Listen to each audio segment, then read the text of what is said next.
Story number 1. I remember the first time I heard about the northern wind. My dad used to mutter its name in hushed tones whenever talk of the missing vessel drifted through the radio chatter or local bulletins. It was one of those legends that clung to the fishermen's bars in Juneau, an unspoken reminder of how cruel and unforgiving the Alaskan waters could be. This place doesn't need any help being terrifying, the icy wind, the howling storms, the endless nights in winter, but the story of the northern wind made it worse. It used to give me nightmares as a kid, the kind you can't quite shake even as an adult. I'm a member of the Regional Coast Guard Auxiliary, stationed out of Whittier. Not a full-fledged career officer, mind you, but I've served long enough to see things I wish I could forget. I've witnessed half-frozen sailors stumbling off lifeboats, eyes glazed with shock. I've been on helicopters that landed amid ferocious gusts on rocking decks. But nothing compares to the night we found the northern wind. We had days of bad weather warnings, each bulletin bleaker than the last. An intense blizzard was rolling in from the west, cutting visibility down to nothing. The forecast threatened gale force winds and ice storms. Standard procedure for us was to batten down the hatches, keep an ear out for distress signals, and only go out if absolutely necessary. That was the plan, anyway, until we got the call from an offshore oil platform that had picked up a faint distress beacon, something archaic and barely decipherable. The coordinates put the signal somewhere in the emptiest quadrant of the Gulf of Alaska, out beyond any normal shipping lanes. The crew on the platform insisted it was too faint to be a modern beacon. They guessed some older model, at least a few decades out of date. A partial registration code came through next, NW1574. It matched a vessel from the late 80s, but nobody recognized it. Then someone at headquarters did a bit of historical cross-referencing. Turned out NW1574 belonged to a fishing trawler that vanished under suspicious circumstances almost 15 years ago, the Northern Wind. It had set out from Juneau in the dead of winter, ignoring every storm warning imaginable, chasing after a rumored record-breaking run of pollock. People blamed the captain's greed, but no one ever found him or his crew again. Rumor had it they died in an ice storm so furious it swallowed them whole. So when we got that partial code, it made the hair on my arms stand straight up. I wasn't the only one. Our small station erupted in anxious chatter. Was this some mistake? A glitch in the system? We double-checked with the main hub in Juneau. No, they confirmed it. NW1574 belonged to the missing Northern Wind. If that was the boat out there, it had no business existing. But it was. Or at least, something was broadcasting on the Northern Wind's old frequency. It was close to midnight, and the wind was rattling our station's metal siding when my commanding officer, Lieutenant Moore, burst into the rec room and asked for volunteers. We needed a small rescue team to head out on our cutter, the Aurora Star, to investigate. The vessel was stationary, or near enough, drifting in a remote patch of the Gulf. We needed to confirm if it was truly the Northern Wind and see if any survivors, highly unlikely, were on board. I volunteered immediately.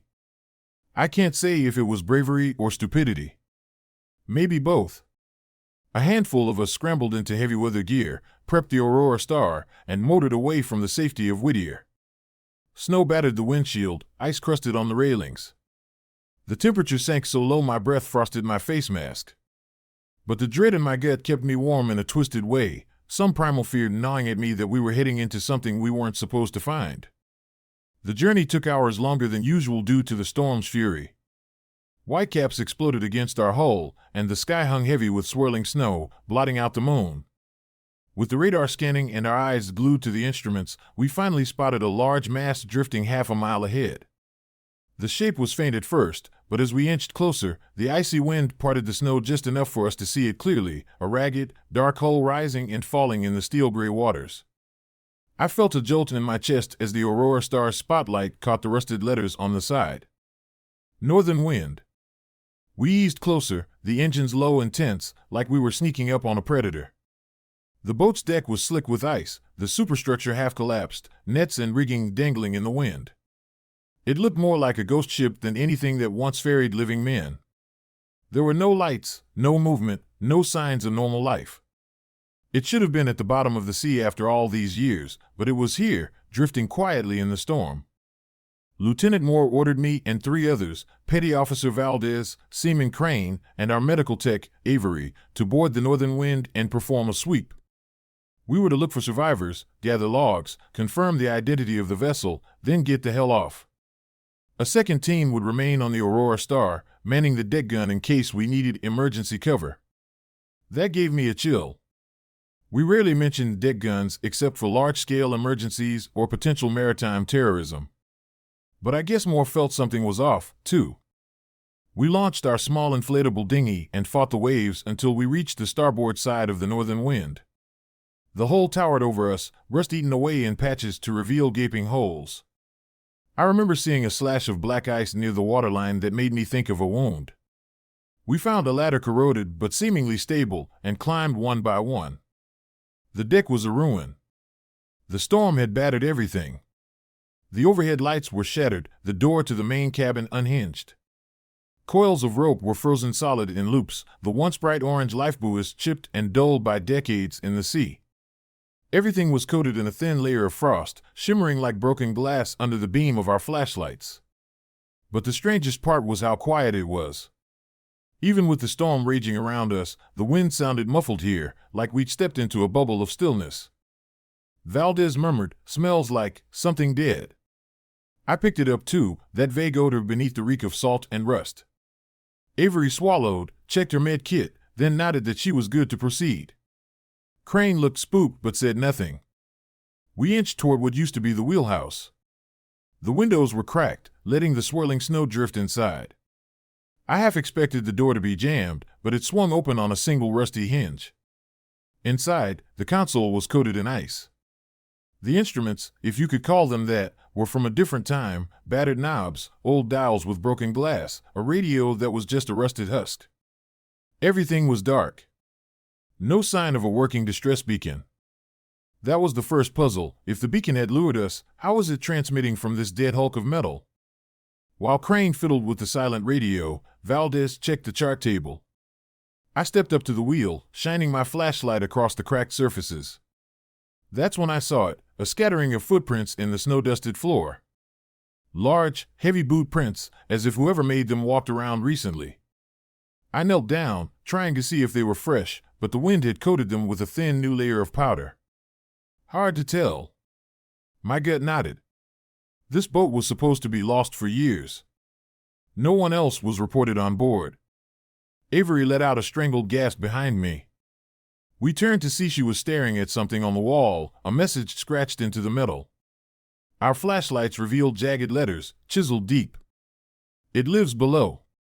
The 4 of us just stared. It felt like an accusation, or a warning, carved with frantic energy. The scratch marks were raw, as if made with a knife or a shard of metal. My mouth went dry. It made no sense. A rumble of static came through my radio. Lieutenant Moore's voice, crackly and urgent, "Any sign of survivors?" Over. I took a moment to clear my throat and answered that we'd found no one yet. Moore told us to hurry. The storm was picking up even worse, and the Aurora Star had to keep maneuvering to avoid drifting dangerously close. 10 more minutes, Moore barked, then you get out. We had precious little time. Splitting up was risky, but we needed to cover the boat quickly. Crane and Eerie stayed to rummage for logs in the wheelhouse, while Valdez and I headed below deck. We used an interior staircase. The steel steps groaned under our weight, sending echoes that seemed to rattle the bones of the entire vessel. I remember how the air changed the farther down we went. Each breath felt colder, sharper, laced with a different odor, something old and foul. We reached a corridor that might have been crew quarters once.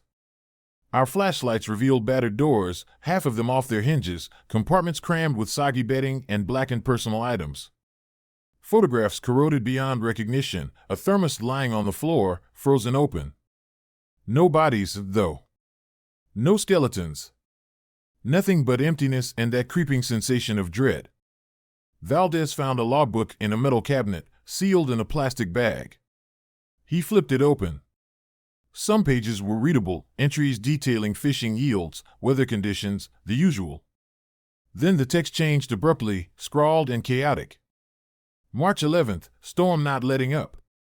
Waves 20 feet. Freezing wind. Engine trouble. March 12th, strange noises outside the hull. Something scraping. Captain said it's ice, but not sure. March 13th, crew is spooked. We saw shapes under the water, huge. Lights flickering, beacon on the fritz. March 14th, Garrity disappeared on deck.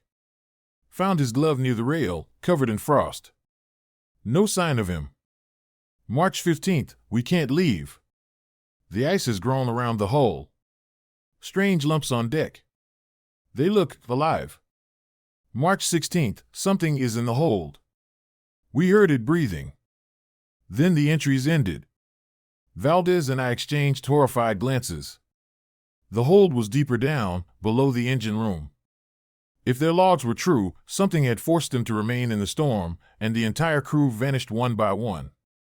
A crash above made us jump. My radio crackled. Crane's panicked voice, "Lieutenant? We've got movement up here. Something's on deck." Then the transmission cut to static. I barked into my mic, "Crane. Avery. Respond." Nothing. Silence. Valdez and I spun back to the stairwell. The corridor behind us suddenly felt narrower, the ceiling lower. The temperature dropped even further, so frigid I could feel my joints stiffen. Our breath came in ragged white puffs. We clambered up to the main deck. Snow whipped across the trawler, the wind howling like a wounded animal. The gloom was nearly total, our flashlights the only real illumination. We saw no sign of Crane or Avery. Our footprints from earlier were gone, covered by fresh layers of ice. The storm or something else? My pulse thundered in my ears. Then a shape lurched from behind the collapsed superstructure. I shone my flashlight, and the beam caught a figure in a tattered fisherman's coat, thick with rime. Its face was wrong. Ice crystals jutted from its cheeks like spikes, the flesh pale and translucent, as though it had partially fused with the frost. The eyes glowed an eerie, milky white, locked onto us with a hungry stare. Valdez shouted, stumbling backward. The thing raised an arm, and I saw the hand twisted into claws of solid ice. A low moan escaped its mouth, a sound like grinding glaciers. Then it lunged at us, unnaturally fast for something weighed down by a sheet of ice. I fired my flare gun on instinct, my rifle was still strapped. The flare hissed out, striking the creature's chest. It shrieked, staggering, the ice around it bubbling at the sudden heat. But it didn't stop. It advanced again, each step crunching like shattered glass. Valdez swore, wrestled his shotgun free, and fired a round that tore chunks of ice off the creature's torso. It collapsed to a knee, letting out that horrible moan. For a moment, we saw something that might have been a human heart locked in that ice shell, pumping black fluid. I wanted to retch. Then the monster jerked upright, as if pulled by unseen strings, and scrambled away over the side of the deck, disappearing into the stormy darkness. We heard a splash. I stared at Valdez, chest heaving. He was wide-eyed, trembling. "What the hell was that?" he whispered. I had no answer. But I realized, dimly, that it could have been one of the missing crew, twisted into something monstrous by whatever bizarre forces haunted this ship. A scream cut through the wind, a woman's voice. "Avery." Valdez and I ran across the deck, slipping on icy patches, until we reached the port side. Crane lay sprawled near the rail, motionless, a ragged wound across his abdomen. I dropped to my knees, pressed 2 fingers to his neck. No pulse. The ice on his body was thick, like it was trying to encase him even in death. Valdez caught sight of Avery's footprints leading aft. We followed them, hearts pounding, the wind howling in our ears. When we turned the corner, we saw her pinned against the bulkhead by another ice creature, similar to the first, but smaller. Perhaps once a deckhand. Its body was melded with thick layers of frost, and where human fingers should be, I saw jagged icicles. Avery's eyes flicked up at us, wide with terror, as the monster opened its mouth, revealing shards of ice in place of teeth. Valdez took aim. He fired, the echo rolling across the freezing deck. The creature's head shattered, ice shards spraying. The rest of its body collapsed into a heap of crusted overalls and broken frost. Avery sagged, sobbing, and we pulled her free. She had claw marks raked across her shoulders but was still alive. She gasped for breath, babbling that Crane tried to protect her when they were ambushed. She didn't know how many of those things there were. Only that they came out of nowhere, silent in the storm. My radio squawked again with Moore's voice, "You have to evaluate now." He sounded desperate. "The storm is pushing us off station. If you don't get off that boat in 5 minutes, we can't reach you." We had no time to argue. We half-carried Avery, racing for the starboard side to where our dinghy was tied. A monstrous gale hammered us, nearly knocking us down. Visibility was next to nothing, snow swirling so thick it felt like being trapped in a snow globe. I almost missed the rope leading over the side. But the dinghy was gone. The line had been severed. We saw the frayed ends, and below, only black water raging. The second team on the Aurora Star wouldn't be able to get close in these conditions. Valdez yelled something I couldn't hear over the wind, pointing toward a battered lifeboat near the stern. It dangled by one rusted cable, the other snapped long ago. It was a last resort, but we had no choice. We fought our way across the slippery deck. Avery clung to me, shivering uncontrollably, blood freezing on her jacket. We heard more screeches from behind us, those ice creatures stirring again, drawn by the commotion. Their silhouettes emerged in the swirling snow, bent, half-human forms, impossibly agile on the treacherous deck. One by one, they crawled forward, eyes glowing with that milky, dead light. Valdez flung open the dented door of the lifeboat housing. The boat itself was intact enough to hold 3 people, maybe. We had no idea if the motor inside still worked. Avery climbed in first, half delirious. I followed, then turned to see Valdez standing guard with the shotgun.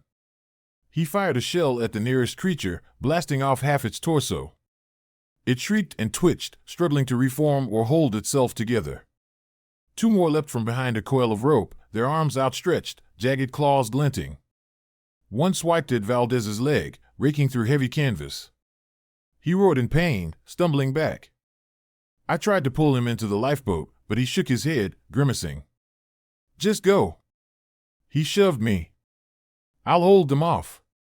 Ice crackled around his boot. The creature's claws had begun freezing him where he stood. I grabbed his sleeve, refusing to let go. He fired again, point blank. One creature exploded into shards. But the other lunged, hooking icy claws into Valdez's shoulder. He cried out, knees buckling. I saw the frost spread across his coat, creeping up his neck in seconds, forming crystals on his skin. His eyes met mine, anguish and acceptance.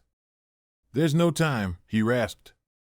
With trembling hands, I shut the lifeboat's door, sealing Avery and myself inside, tears freezing on my cheeks. Outside, I heard Valdez's muffled scream as more of them piled onto him. Then silence, save for the wind. The lifeboat controls were old, caked in ice. I hammered them until the release lever groaned. The single cable still holding us up screeched as it slowly unwound, lowering the boat toward the churning sea. The northern wind's deck vanished from view above us in a swirl of snow. At any moment, I expected those creatures to cut the cable or leap after us. But we hit the water with a jarring splash, half filling the boat with ice-cold seawater. I fumbled for the little motor, praying it would start. A half-dead battery, maybe some stale fuel. By some miracle, on the 3rd try, the ancient outboard coughed to life. We lurched away from the northern wind. I glimpsed it in the gloom, listing to port, lights from the Aurora Star's search beam flickering across the wreck. Through the swirling snow, I saw fleeting shapes crawling on the deck, peering over the rail. My mind conjured visions of half-frozen faces with hollow eyes, gazing at us as we sped away. We fought the storm for what felt like an eternity, Avery and I taking shifts bailing water from the boat to keep us afloat. Finally, the Aurora Star's outline emerged out of the darkness. A rescue crane hoisted us aboard, nearly dumping us in the process. I collapsed on the deck, half-frozen, half-hysterical. Avery was rushed inside for medical treatment. Lieutenant Moore's face was ashen. "They'd lost contact with us," he said. "The storm forced them to pull back once the winds hit critical speeds. They never saw Valdez or Crane return." We pelted Moore with questions. Had they seen the dinghy or the creatures? He just shook his head, grim. The rest of the crew looked like they'd witnessed ghosts themselves, though none had set foot on the Northern Wind. One junior officer mentioned spotting a figure near the Northern Wind's bridge, a man with an ice-crusted beard, pointing at the Aurora Star with a twisted grin, but the wind carried him away in a flurry of snow. We limped back to port in near silence, battered by the storm. When we finally reached Whittier, we were half dead from cold and exhaustion.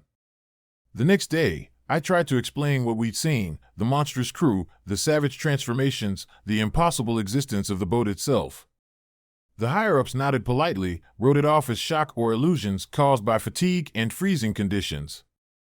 They said the Northern Wind must have drifted from some hidden inlet, that the crew had long since died, and maybe we saw the remains. Officially, the case was closed, just another tragedy in Alaskan waters. Our station's final report pinned the cause on extreme weather and hypothermic delusions. I know better. I saw those ice-fused things with my own eyes. So did Avery, though she refuses to talk about it. She can barely sleep at night, haunted by nightmares of the deckhand's frozen claws. I can't shake Valdez's last stare, or Crane's lifeless body near the rail, half-frozen in mid-scream. The Northern Wind wasn't just a ghost ship, it was something worse, a vessel that had become a lair for those abominations. I don't know if the storm or the sea conjured them, if it was some cursed phenomenon of the Arctic waters, or if an ancient force slumbers beneath Alaska's waves, warping the sailors it claims. I do know that they're still out there. The last we saw, the Northern Wind was drifting north, battered but not sinking. The local authorities have no interest in searching for it. That means the boat is free to roam, carried by the currents and storms, each day drifting deeper into the wild. Someday, someone else might cross its path. Another fisherman, another curious rescue team. They might climb aboard, calling out for survivors, only to find those pale, hungry eyes in the dark. Sometimes, I dream of a great sheet of ice spreading across the Gulf of Alaska, unstoppable and cold, turning ships and men alike into frozen horrors. I hear their claws scraping on deck plates. I see their faces, half human, half sculpted from frost, staring back at me with empty malice. Then I wake, drenched in sweat, clutching my blankets like a lifeline. The official stance might be that the Northern Wind is a myth, an old wives' tale reawakened by a trick of radio static. Let them think that. But if you're ever on a trawler off the coast of Alaska, or aboard a cutter braving the frigid storms, and you hear a faint mayday on a frequency that shouldn't exist, be careful. Watch the horizon. If you see the outline of a battered hull, the name half-rusted on the side, you'd best steer clear. Because the Northern Wind doesn't bring rescue or hope.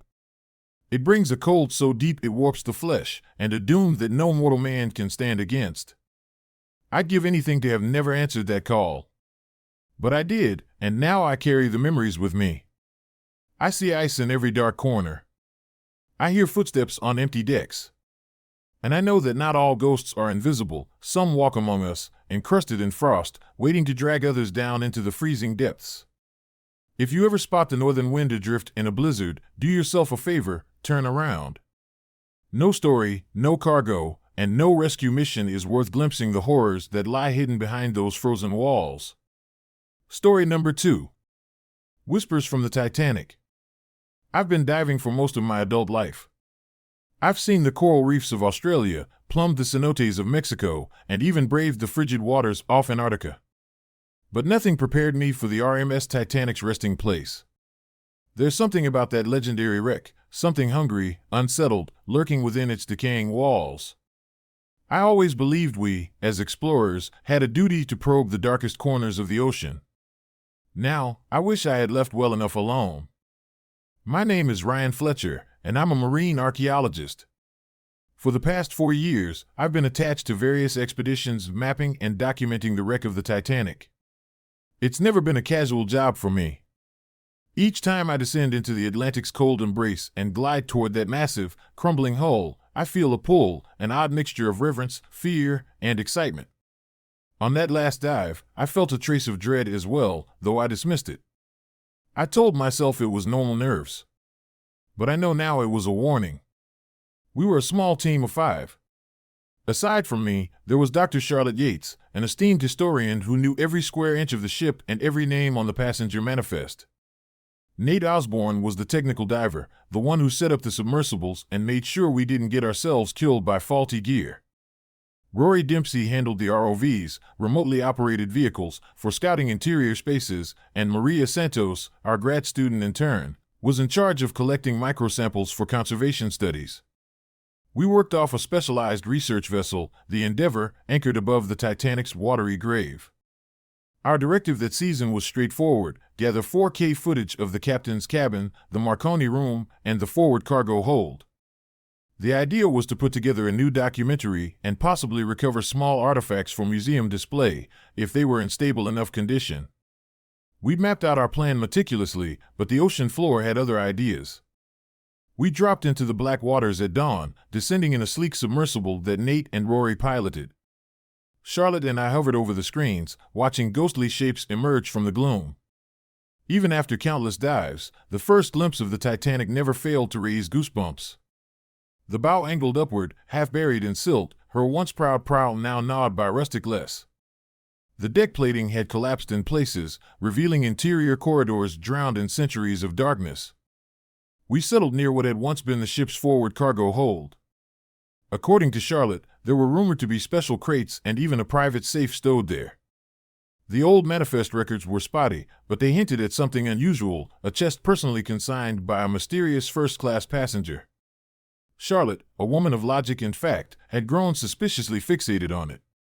"We should at least see what's inside," she'd said. I'd brushed off her interest as academic curiosity.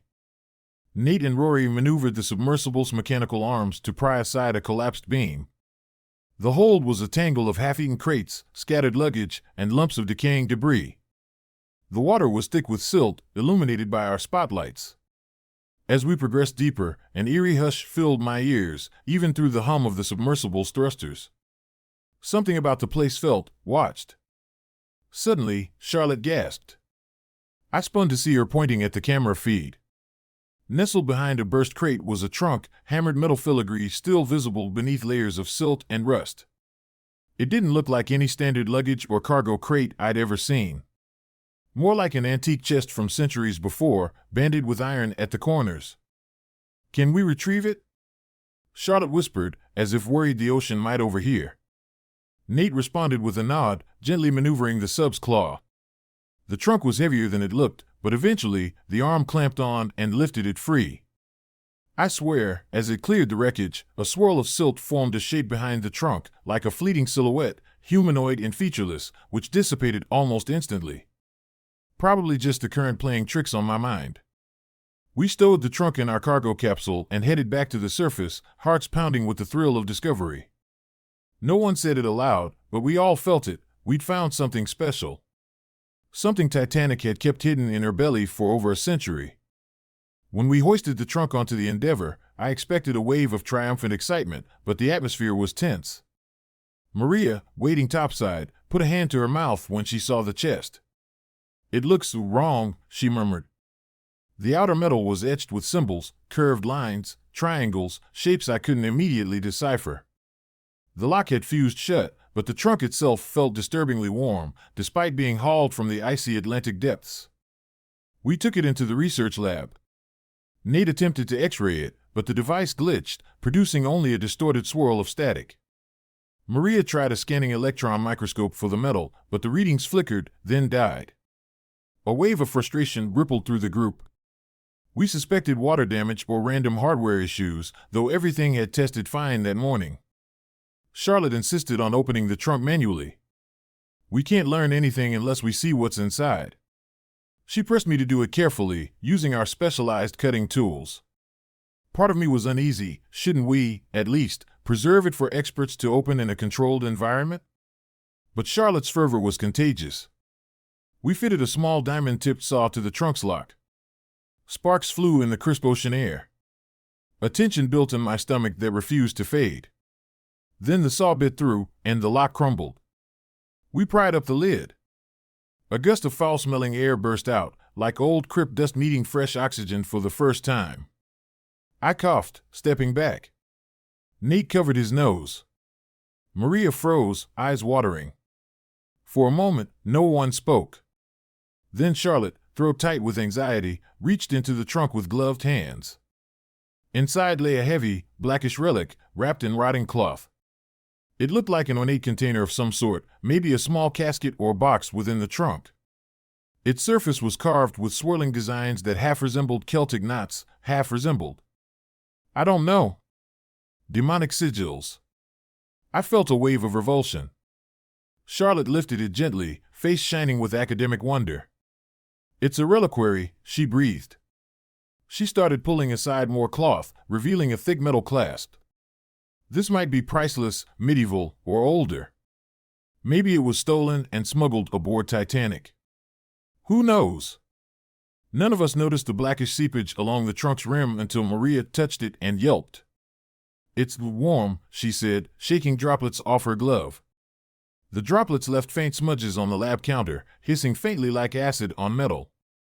My unease blossomed into real fear. This was no typical artifact. Still, Charlotte was unstoppable. Carefully, she unhooked the clasp. With a creak that set my teeth on edge, the reliquary's lid slid open. And that's when the lights cut out. Total blackness swallowed us, except for the small emergency LED near the door. I heard Maria swear, heard Nate stumble, banging into a stool. Charlotte was breathing fast, almost panting with adrenaline. I stepped closer, phone flashlight in hand, to see what was inside the box. For an instant, I saw nothing but darkness. Then my flashlight beam caught movement, like a swirl of inky vapor curling out of the container. My heart lurched. It was as if a living shadow unfurled from within, coiling around the edges of the lab bench. There came a soft, whispering hiss, impossible to trace to a mouth or throat. It filled the room like a breeze in a graveyard. My scalp prickled, and I realized I was shaking. I felt insane thinking it, but I swear that shadow paused, turned, looking at me. Then it oozed across the floor, vanishing under the door seam. For a moment, none of us spoke. Then Charlotte let out a tremulous laugh, as if trying to dispel the panic. Some kind of chemical vapor, she ventured, voice quivering. It must have built up pressure. That's all. We all nodded too eagerly, each of us desperate for a rational explanation. But we knew. Somewhere deep in our bones, we knew we had let something out. Power returned an hour later. We filed our artifact under special quarantine, rigging up a portable containment box. But the damage was done. We'd set something free, and it made its presence felt before sunrise. Nate was the first to encounter it. He burst into my cabin around 3 a.m., eyes wild. "Ryan, there's something in the corridor." I grabbed a flashlight, hard hammering. We crept from my cabin, footsteps echoing on the metal deck. The corridor lights flickered, casting eerie shadows. Everything smelled briny and stale, like the Titanic's cargo hold. We saw a silhouette near the lab door, a man in old-fashioned attire, or so it seemed, his coat drenched as if he'd just emerged from the ocean. My breath caught in my throat. Could it be some stowaway? Another diver? That made no sense. I stepped forward, calling, "Hello?" The figure turned. His face was bloated, eyes bulging, skin tinted a ghastly blue. The expression on his lips was one of endless horror. My chest seized. This was a drowned corpse, standing upright on the Endeavor. Nate shouted, panic lacing his voice. The figure's mouth gaped, and out poured a wet choking sound, as though he were spitting out gallons of water. Then his form flickered, dissolving into that same inky mist that seeped away into the vents. We found Charlotte in the galley, her face ashen.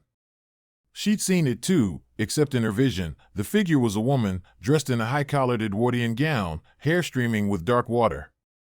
Charlotte looked seconds from fainting. We sat her down, forced water on her, each of us trembling with a sense of utter helplessness. That's how the hauntings began, drowned apparitions wandering the corridors, sobbing voices echoing in the hull, footprints of wet, rotted leather shoes appearing on the decks.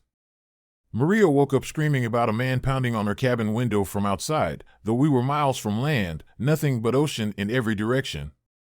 Rory discovered engine room controls tampered with, water pressure spiking at unnatural intervals. And always, that sulfuric stench whenever the apparitions dissolved. We tried rationalizing. We tried ignoring it.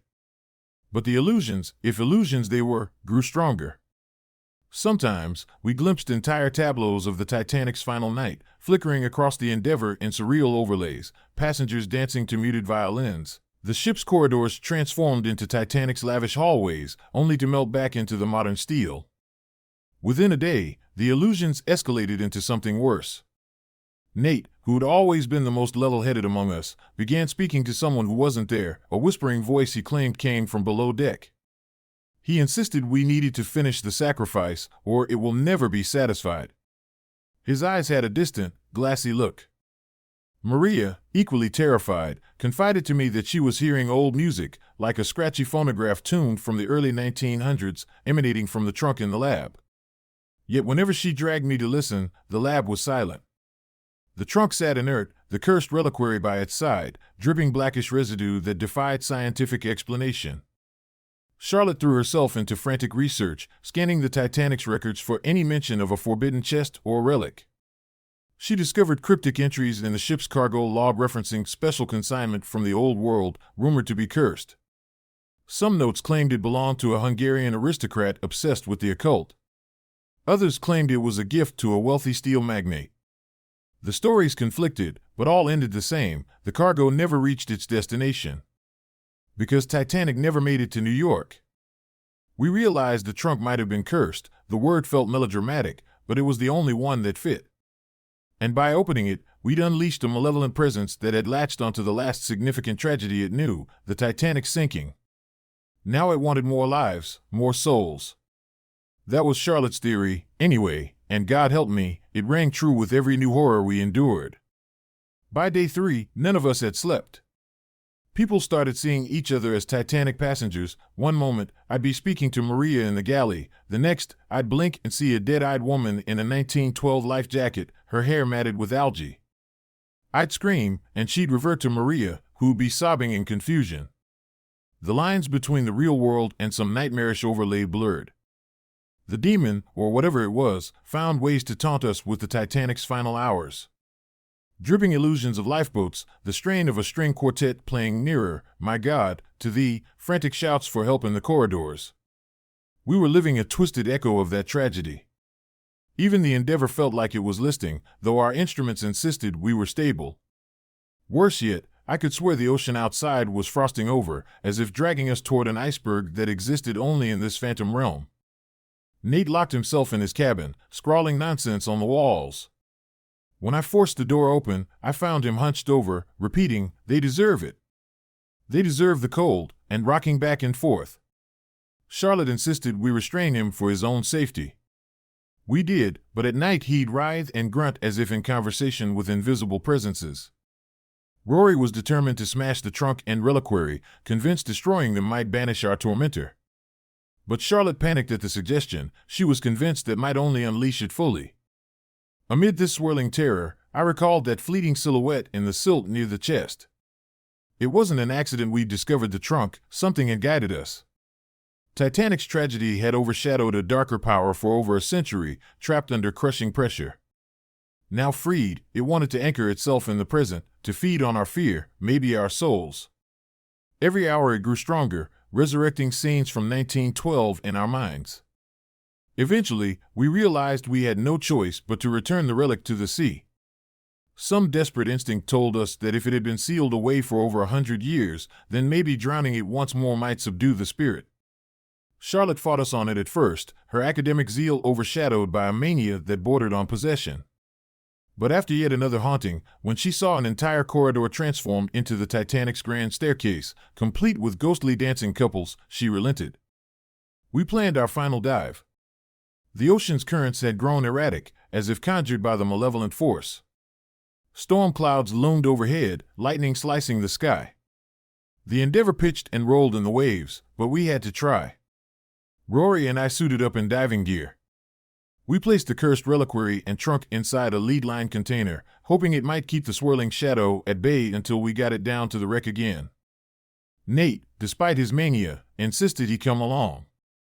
I refused at first. He was dangerously unstable, but he threatened to sabotage the Endeavour if we left him behind. So we let him join, though we kept him on a tether, worried he might do something rash. Charlotte and Maria stayed topside, prepared to yank us back if the demon's illusions got too strong. We descended into blackness. The roiling sea hammered us, and even with lights, I could barely see past swirling sediment. Rory guided me downward using a rope attached to the ship. Nate floated behind, silent, eyes strangely vacant. My heart thundered in my chest. I kept repeating a silent prayer that this would work, that we could lock the evil back into the Titanic's hold, leave it entombed forever.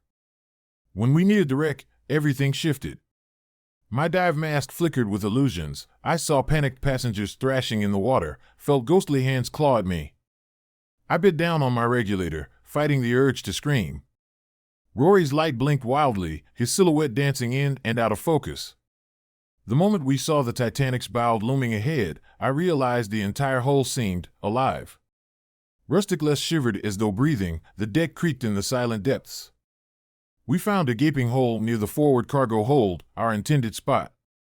With trembling arms, we guided the lead container inside, inch by inch. I glimpsed shapes gliding in the flooded corridor, skeletal forms in tattered evening wear, turning their heads to watch us. My lungs felt tight, adrenaline spiking. Suddenly, Nate bolted forward, pulling his tether free from Rory's grip. He yanked the container away from me, hugging it close as if to protect it. I swam to him, grabbing his shoulder, furious. He looked at me with eyes as black as the ocean floor, no trace of the friend I once knew. Bubbles escaped his regulator in an ugly, guttural moan. Then he slammed the container against the deck, prying it open. I panicked. If he freed that relic again, we were doomed. Rory tried to pull him back, but Nate lashed out, jamming a diving knife into Rory's arm. Blood plumed in the water. I felt everything slow to a crawl, my mind numb with horror. Nate ripped open the trunk. The reliquary drifted out, swirling with that same smoky blackness. I saw it coil around Nate's body, seeping into his dive suit. His eyes rolled back. Then, with a convulsion, he slumped. The relic tumbled from his grasp, sinking deeper into the hold. The smoky presence drifted free, half in, half out of Nate's body, like it couldn't quite decide which host to claim. I seized my chance. Ignoring my terror, I kicked forward, snatched the reliquary, and shoved it back into the lead container. My hands shook violently, but I managed to slam the lid shut. The swirling black shape howled, a shrill, psychic scream that reverberated in my skull. Bubbles spewed from my regulator as I shrieked in pain. Rory, clutching his wounded arm, helped me drag the container deeper into the hold, wedging it behind a collapsed steel beam. In the corner of my vision, I saw Nate convulse again, the dark shape flickering around him. That's when the roof buckled, as if the Titanic herself was convulsing in sympathy. Sheets of metal collapsed, burying Nate under a hail of debris. Through the murk, I glimpsed him pinned, the smoky form swirling around him, then dissolving into the silt. I prayed it was enough. That re-entering the relic in Titanic's domain might reseal the demon. Rory and I had no time to confirm. Our oxygen was dwindling, and he was bleeding heavily. We kicked our way back to the open sea, the corridor trembling behind us. The Titanic's silhouette seemed to groan in relief, or was it rage? Somehow, we reached the surface, half dead from terror and exertion. Charlotte and Maria hauled us aboard, ripping off our masks. I sobbed in relief, hugging them tight, ignoring the chaos around us. The storm had worsened, lightning slashing the sky, waves pounding the Endeavor. But up on deck, the illusions were gone, no drowned figures, no ghostly orchestras. We tended to Rory's wound, staunched the bleeding. When we realized Nate was gone, we collapsed in grief and guilt. He'd been our friend, consumed by that hellish force. I told Charlotte I'd seen the demon swirl around him at the end. Maybe it took him. Maybe it died with him. I had no idea, and I was too shattered to dwell on it. We limped back to port in silence. None of us spoke about returning to the Titanic. Our final logs read, artifact discovered in cargo hold, returned to sea for safety concerns. We provided no details about curses or demons. Who would believe us? The maritime authorities accepted the summary with minimal questions. They only pressed us about Nate's disappearance. Officially, it's filed as a tragic diving accident. We parted ways soon after, each carrying scars beyond the physical. Charlotte gave up field work, burying herself in archives. Rory recovered from his stab wound but never set foot on a boat again. Maria dropped out of grad school, last I heard. She moved inland, far from the ocean, picking apples in a rural orchard. I can't even look at water, she wrote me in an email. As for me, I wake nights drenched in sweat, hearing shrill violins and the distant clang of Titanic's engine telegraph. I see a ghostly silhouette at the edge of my vision, a figure in outdated clothes, face darkened by seaweed. Then I blink, and it's gone. My nightmares replay the trunk's opening, the vile breath of that presence, the swirl of shadows around Nate's eyes. I sometimes wonder if we truly locked it away. The ocean is vast, and the Titanic's watery grave is hardly a fortress. Who's to say the demon can't slip free again? Maybe it bides its time, calling to the gullible or the curious, luring them to open that chest once more. Wherever you are reading this, if you find yourself near that wreck, if you catch wind of rumors about an ancient trunk in the Titanic's depths, do yourself a favor, leave it there.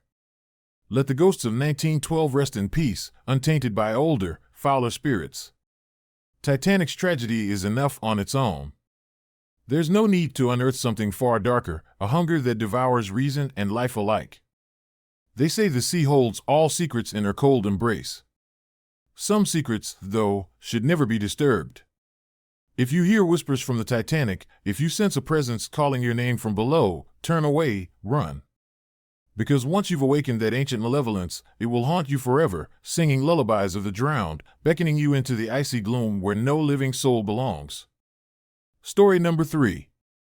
Nightmare of the USS Cyclops. I never thought I'd heed the call of the sea. My father was a fisherman, and from a young age, I'd recoil at the very smell of brine clinging to his coat.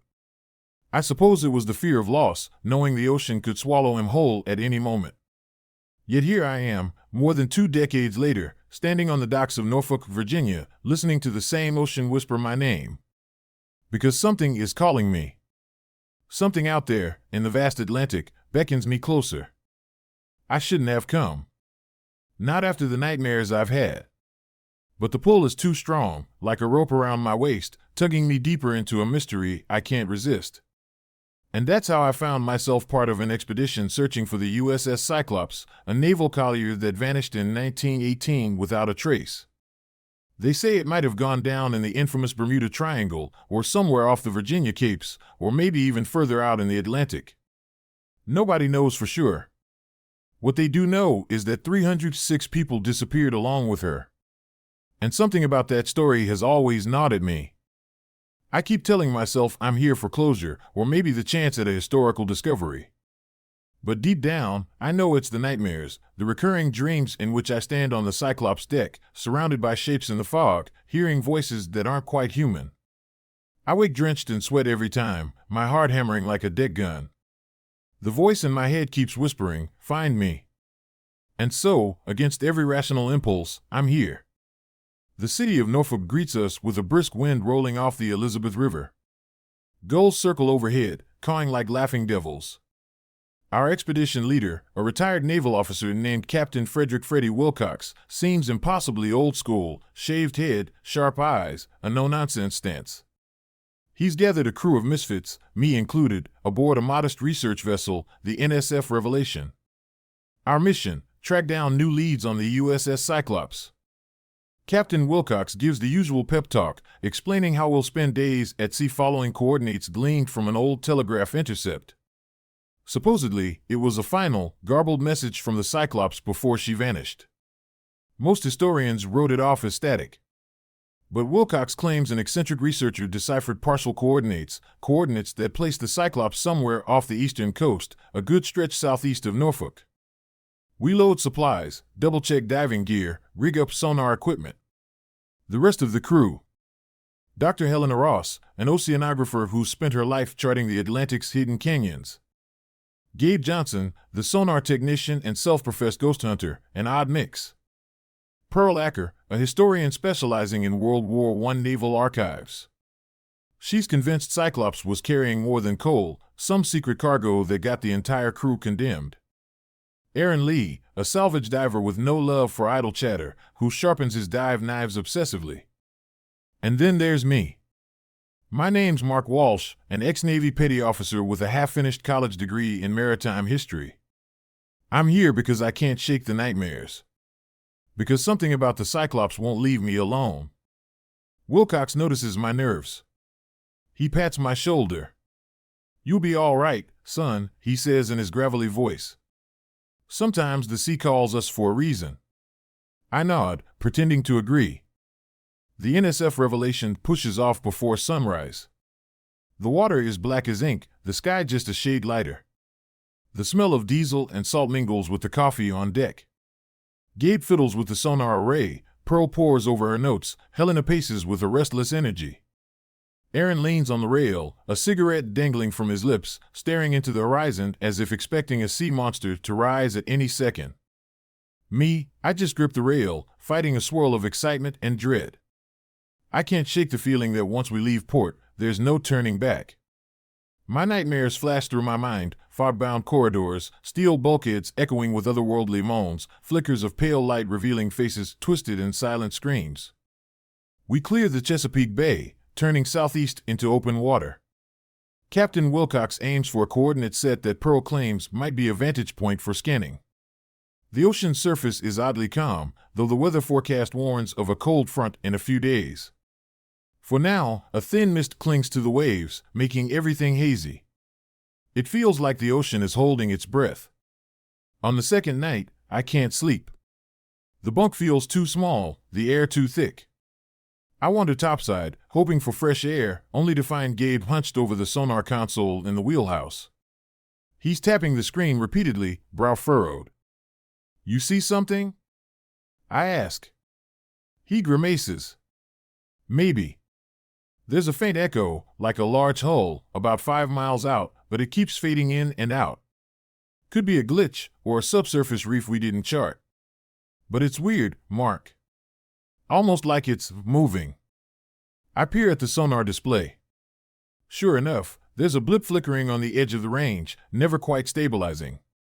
Gabe tries adjusting the sensitivity, but the blip stubbornly resists easy explanation. Could be a whale or a school of fish, I suggest. He shakes his head. Too big, and it has straight lines. That's a whole signature if I've ever seen one. A chill creeps up my spine. We should tell Wilcox. He nods, though neither of us moves to do so yet. The blip flickers again, vanishes. Gabe exhales sharply. Gone now. I'll log it, but we can't chase a phantom. I stare out the wheelhouse window, the moonlight shimmering off calm waters. Something about that phantom blip makes me uneasy. As if it's beckoning us further. By dawn, the blip is forgotten in the rush of daily tasks. Dr. Ross and Pearl argue over old Admiralty charts, plotting potential search patterns. Aaron checks the diving equipment, making sure the air tanks are topped off. We're a well-oiled machine, for now. Captain Wilcox sets a course to the coordinates rumored from the old intercept. Pearl claims the telegraph message might have included the words fuel gauge and hold compromised, or something akin to that. It's guesswork, but it's all we have. We're 200 miles offshore, the sea around us deep and uncharted, when the real strangeness begins. Gabe wakes me at midnight, eyes wide. "It's happening again," he says. I follow him to the sonar station. There's that flickering blip, bigger this time. Moving closer. Then, in a matter of seconds, it vanishes. Gabe curses under his breath.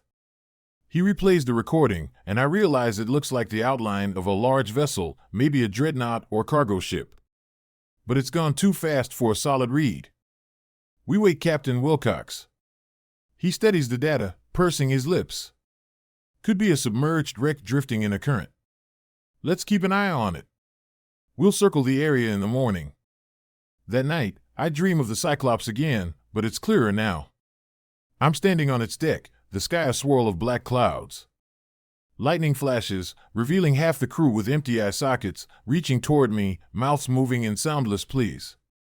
A voice echoes in my head, "They took us through, they took us through." Then a flash of monstrous shapes, like a sea of tentacles in the sky, or maybe something else. I wake choking on a scream. Morning brings a sharp wind and a headache pounding behind my eyes. We deploy the ROV, remotely operated vehicle, to scan the seafloor. Dr. Ross monitors the feed while Pearl clutches her notes. The ROV's camera pans across ridges of sediment, clusters of coral. Then, just when I think we'll find nothing, a shape emerges, a swath of steel plating, half buried in silt. My heart leaps. Could that be it? Pearl zooms in. The silhouette's big enough. Might be a chunk of hull. Could be Cyclops, or maybe another wreck from that era. We guide the ROV closer. The metal looks battered by decades underwater, covered in barnacles and seaweed. Dr. Ross gasps at the sight of rivets matching early 1900s design. A swirl of excitement floods the deck. Even Captain Wilcox, stoic as ever, allows himself a rare grin. But that's when the feed goes haywire. Static lines crawl across the screen, glitching the picture. The ROV's lights flicker. A low rumble, almost like a moan, blasts through the speakers. Technical issue? Aaron mutters. Gabe shakes his head. No, I don't know what that is. Suddenly, the ROV's camera steadies. A corridor appears, some interior section open to the sea. And in that corridor stands a figure, clad in a tattered uniform. Impossible, because we're hundreds of feet underwater. The figure lifts an arm, reaches toward the camera, then the feed cuts to black. Pearl screams, dropping her notebook. Everyone rushes forward, shouting over each other. Gabe tries to reboot the ROV. Nothing. It's offline. Captain Wilcox's face darkens. We'll send divers, he says firmly. We need to confirm if that's Cyclops. And if it is, we might have discovered the century's biggest naval mystery. I want to protest, but I don't. My heart thunders. Deep down, some part of me yearns to see it in person, even though the nightmares hiss at me to stay away. We gear up, checking oxygen levels, suits, cameras. The plan, Aaron and I will descend with Captain Wilcox, a three-man team. Pearl and Dr. Ross remain topside to coordinate, while Gabe mans the sonar. We'll follow the ROV's last known position, hopefully locate the wreck's entry point. The water is cold enough to steal the breath from my lungs. My regulator hisses as we descend along a guide rope. The ocean around us is a dim greenish blue, fading to black below. My pulse pounds in my ears. At 200 feet, a shape materializes, rusted steel plating. It looms like a haunted cathedral, half buried in sediment. My dive light sweeps across a broken hull section, revealing twisted beams and corroded letters, U.S.S. My stomach flips. We found it. Or at least some portion of the Cyclops. Captain Wilcox signals for me to maintain position while he and Aaron move closer. Carefully, we glide into the shadowy interior. It's surreal, corridors strewn with debris, every surface draped in sea growth. The path leads deeper into the ship's skeleton. It's bizarrely intact in places, though entire sections have collapsed. We spot a sign on a bulkhead, Cargo Hold 2, faded but legible. That's where the ROV feed cut out. We push forward. My flashlight beam slices the murk, revealing disintegrated crates, rotted sacks of what might have been coal. A strange hush envelopes us, broken only by the hiss of our breath. Something skitters in the darkness. I swing my light too fast, stirring silt. Probably a fish or crustacean. But I swear it had a human-like silhouette. My skin crawls. Wilcox gestures for us to proceed. We find a flooded compartment. The door is warped open, giving us room to pass. Inside, I see old equipment, tools, personal effects scattered on the floor. A pair of boots, a broken mug. And then something moves at the edge of my vision, an arm, clad in a century-old uniform, disappearing around a corner. My heart seizes. I signal the others, frantic. They see it too. Aaron's eyes go wide behind his mask. Wilcox hesitates, then motions for caution. We inch forward, rounding the corner. There's nothing there except a corridor ending in twisted wreckage. No living thing. Aaron looks rattled. Wilcox's jaw sets, he raises a finger to direct us back. Enough exploration. But as we turn, the corridor behind us is different. It's as though the metal has shifted, the beams rearranged. I realize we're not in the same corridor we came through. Doors line the walls, each marked with a stenciled name: mess hall, engine room, captain's quarters. That can't be right. Captain's quarters would be well above deck. My lungs tighten with claustrophobic panic. Have we become disoriented? Wilcox signals to keep calm. We try returning to the cargo hold, but every turn leads us to more labyrinthine passages, twisting in impossible directions. The silt stirs with each motion, clouding our lights. Fear gnaws at me. This wreck is playing tricks on us. Then I notice something horrifying. My oxygen gauge is dropping faster than it should. The needles flicker, as if the apparatus is malfunctioning. Aaron and Wilcox notice the same, sharing panicked glances. We need to get out, now. We swim down a corridor that should lead back to the hull breach. Instead, we emerge in a large chamber, a cargo hold, but not the one we started in. My flashlight reveals strange symbols etched into the walls, like spirals and runes. They definitely weren't part of the Cyclops' original design. The metal surface pulsates faintly, as if alive. Suddenly, Wilcox jerks backward, letting out a muffled cry. A dark shape flickers behind him, a skeletal form in a naval uniform, face sunken and eyes hollow. It reaches out with a bony hand, and Wilcox's regulator rips free. He thrashes, bubbles streaming from his mouth. Aaron lunges, slashing with his dive knife, but the shape dissolves into dark water. We scramble to reseat Wilcox's regulator. He sucks in oxygen, eyes wild with terror. We have to get out, but every exit dissolves into more corridors. My heart pounds. I realize with sick certainty that the Cyclops isn't just a wreck, it's become something else, a twisted gateway. In desperation, we pick a corridor at random. Our lights dim, flickering in the gloom. My hearing warps, as though I can sense voices humming in the water.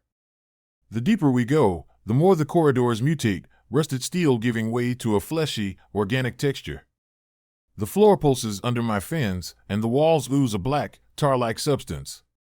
My rational mind screams that this is impossible, but my eyes see it, my body feels it. Eventually, we find ourselves in a massive chamber that defies logic. Part of it looks like the Cyclops engine room, but extended cables and pistons twist into grotesque shapes, merging with what appears to be living tissue. At the center, a hole gapes, swirling with an unearthly luminescence. This is the portal, I think, dazed. The Cyclops has become a conduit to somewhere else. We drift closer, unbidden, as if drawn by a gravitational force. Sludge drips from overhead, stinging my shoulders. Wilcox tries to pull away, but Aaron is transfixed, edging toward the swirling light. Through the shimmering aperture, I glimpse insane landscapes, nightmarish silhouettes of towering spires, swirling clouds of crimson, and monstrous shapes scuttling across a barren plain. It's like a glimpse into hell or another dimension entirely. A voice pulses in my head, "Come. Come through." It resonates like 1,000 drowning souls. My mind reels, on the verge of collapse. I realize this must be the Cyclops' fate, dragged into this otherworldly realm. And now it wants us too. Aaron steps closer. I grab his arm, trying to pull him back. He shakes me off, eyes vacant, regulator hissing rapid breaths. Wilcox signals we have minutes of oxygen left. If we don't leave now, we die. But how do we escape? There's no door, no route out. The pulsating walls close behind us, the living metal forming a barrier. Panic strangles me. I watch as Aaron lifts a hand toward the swirling light. A shadowy shape emerges, a limb, tentacle, or something equally unholy, reaching from the other side. It wraps around Aaron's wrist. He convulses. Blood blooms in the water. Wilcox and I grapple with him, but the thing is too strong. Another slithering appendage lashes out, coiling around Wilcox's leg. He shrieks into his regulator, air bubbles streaming. I slash at it with my dive knife, black fluid spurting. The appendage recoils for an instant, just enough for us to yank Aaron free. He's limp, though, his arm twisted at a grotesque angle, eyes rolling back. Wilcox tries to check him, but we have no time. The swirling portal churns, stirring the water into a vortex. Debris from the Cyclops whips around us. A gale-like force rips at our suits. My light is dying, flickering uselessly. In that last flicker, I see an opening in the wall, maybe a collapsed panel. I signal Wilcox. We drag Aaron's half-conscious form across the chamber, fighting the current. The swirling shapes shriek in my mind, a piercing cacophony. We slip through the opening, then push down a corridor that seems to shift under our very touch. Miraculously, I spot a faint glow ahead, blue daylight. We swim toward it with every ounce of strength left. The corridor collapses behind us, metal screeching. We explode into open water, the whole breach just yards away. We're free of that chamber. The Cyclops moans like a dying beast. Our oxygen is dangerously low. We kick upward, ignoring the dark shapes flickering at the edges of our vision. Finally, we breach the surface, gasping for real air. The NSF Revelation is some distance away, but a lifeboat speeds toward us with Dr. Ross and Gabe on board. They haul us aboard, wide-eyed at the sight of Aaron's injuries and our terrified faces. We collapse onto the boat's deck, ripping off masks. Aaron barely breathes. His arm is mauled, flesh discolored by that black substance. Wilcox reels from shock, muttering about the portal. I just stare at the wreck, half submerged, looming behind us. Even from here, I sense it pulsing, as if alive. They rush Aaron to the infirmary cabin on the NSF Revelation, pumping him with antibiotics and oxygen. Dr. Ross shakes her head, tears in her eyes. It's like the tissues are necrotic, she whispers to me. I've never seen anything like it. Pearl stands at the rail, pale as a ghost, refusing to speak. Gabe paces, trembling with adrenaline, cursing under his breath. Wilcox tries to maintain order, but the terror in his eyes is unmistakable. We have to cut this mission short, he finally says. That ship, it's not just a wreck. It's wrong. We're leaving. He doesn't have to convince me. None of us want to remain in these waters. We fire up the engines, chart a course back to Norfolk. A storm is rolling in from the east, black clouds devouring the horizon.